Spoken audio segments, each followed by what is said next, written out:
Hello friends, welcome to Rupa's food story চ্যানেলে।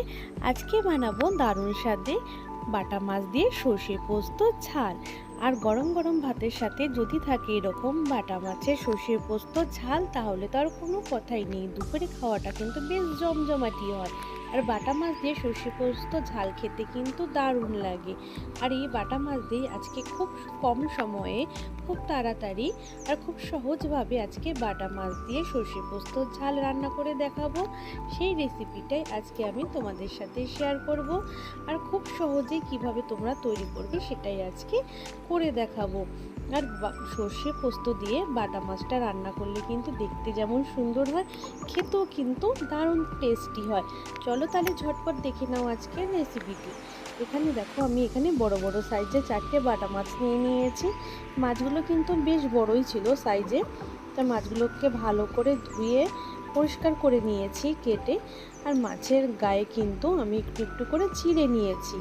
এই চিড়ার কারণ হলো যাতে মাছের আমার যে গ্রেভিটা তৈরি করব সেই গ্রেভির সব মশলাগুলো কিন্তু এই মাছের ভেতরে কিন্তু ঢুকবে। আর তার ফলে কিন্তু মাছটা খেতে কিন্তু দারুণ লাগবে। এর জন্য যখনই তোমরা যদি বড় হয় মাছগুলো, রান্না করার আগে এভাবে মাছগুলোকে একটু চিড়ে নেবে, তাহলে কিন্তু সমস্ত গ্রেভিটা মাছের ভিতরে ঢুকবে এবং খেতে কিন্তু দারুণ লাগবে। তা মাছগুলো ধুয়ে কেটে ভালো করে পরিষ্কার করে নেওয়া হয়েছে।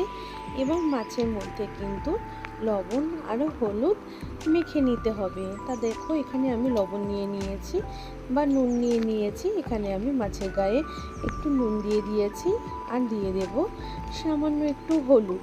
তা নুন হলুদ দিয়ে ভালো করে প্রথমে মাছটাকে মেখে নেব।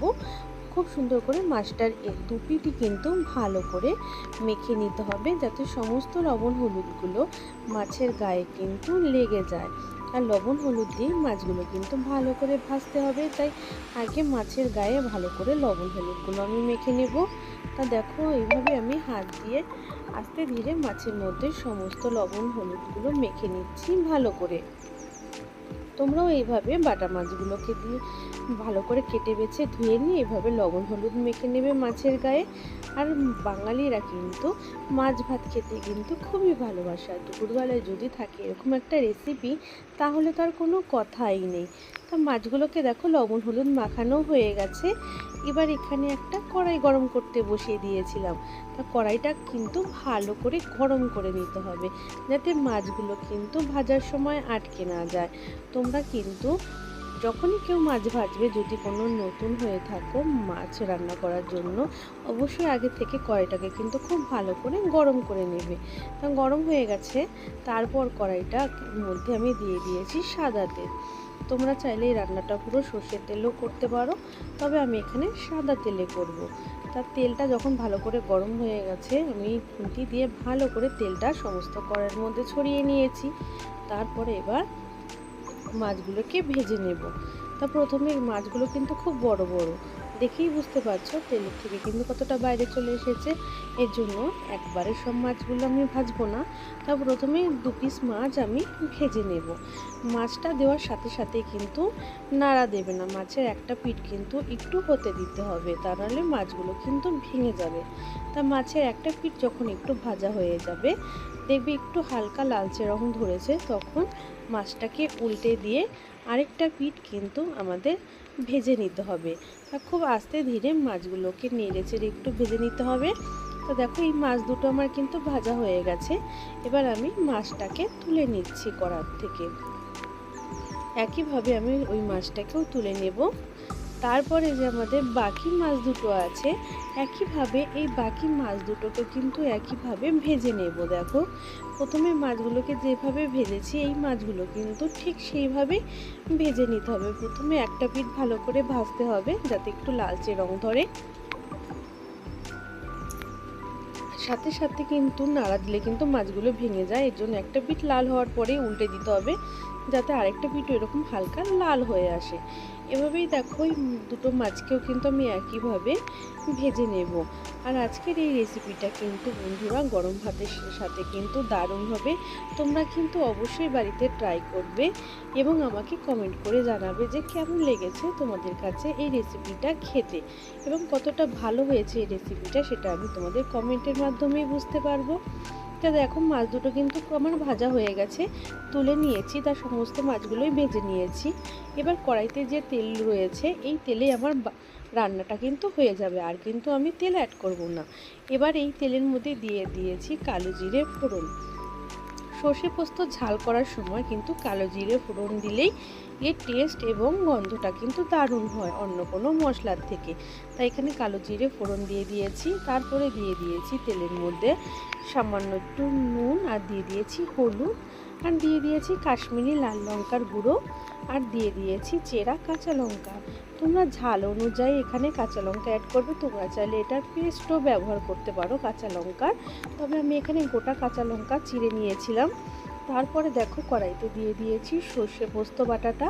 এবার সমস্ত মশলাকে আমি তেলের সাথে ভালো করে কষিয়ে নিতে হবে, নেড়ে চেড়ে একটু সমস্ত মশলাটাকে এভাবে দেখো অনবরত খুন্তি দিয়ে ভালো করে একটু নেড়ে চেড়ে কষিয়ে নেব।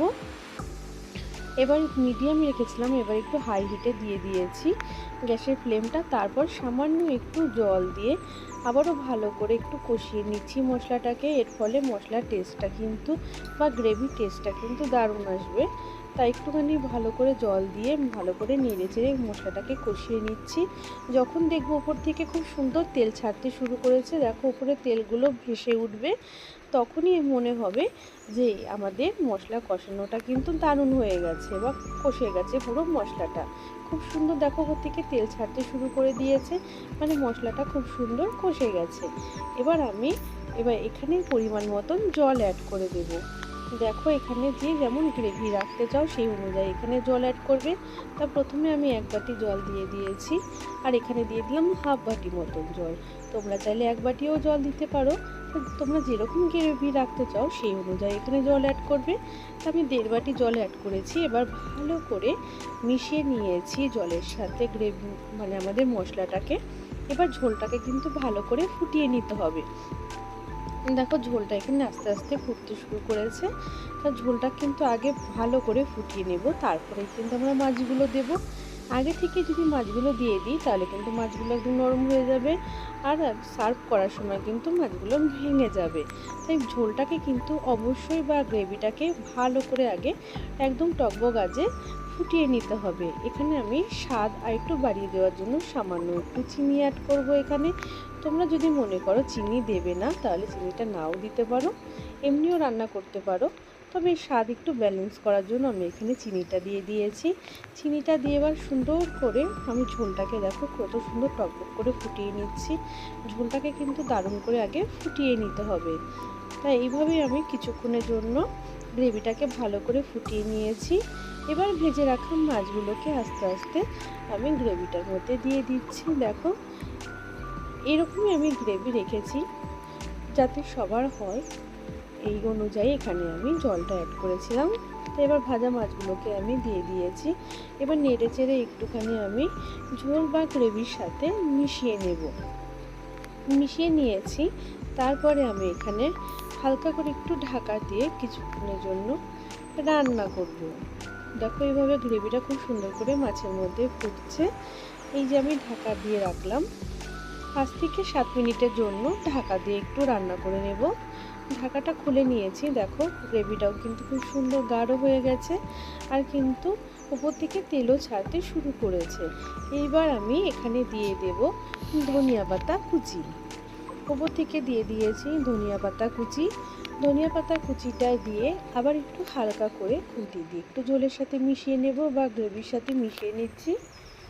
দেখো খুব সুন্দর করে মিশিয়ে নিয়েছি। এবার গ্যাসের ফ্লেমটা বাড়িয়ে 2 থেকে 3 মিনিট একটু হাই হিটে 2 থেকে 3 মিনিটের জন্যই একটু আমি ফুটিয়ে নিলাম। তারপরে এবার প্লেটে সার্ভ করে দেখাচ্ছি। রেডি হয়ে গেছে বাটা মাছ দিয়ে সর্ষে পোস্ত ঝাল। কেমন লেগেছে আজকের এই রেসিপিটি বন্ধুরা? যদি ভালো লেগে থাকে অবশ্যই আমার ভিডিওটাতে একটা লাইক করবে, ভিডিওটা অন্য বন্ধুদের মাঝে শেয়ার করে দিও। আমার চ্যানেলে নতুন হয়ে থাকলে অবশ্যই চ্যানেলটা সাবস্ক্রাইব করার জন্য অনুরোধ রইল। পাশে থাকা বেল আইকনটা প্রেস করে দাও, যাতে নতুন নতুন ভিডিও সবার আগে তোমাদের কাছে পৌঁছে যায়। আর আমার পুরনো বন্ধুদের জানাচ্ছি অসংখ্য ধন্যবাদ, আমার পাশে থাকবে সবসময়। আর এইরকমই ভিডিও নিয়ে আবারও হাজির হয়ে যাও। বাই।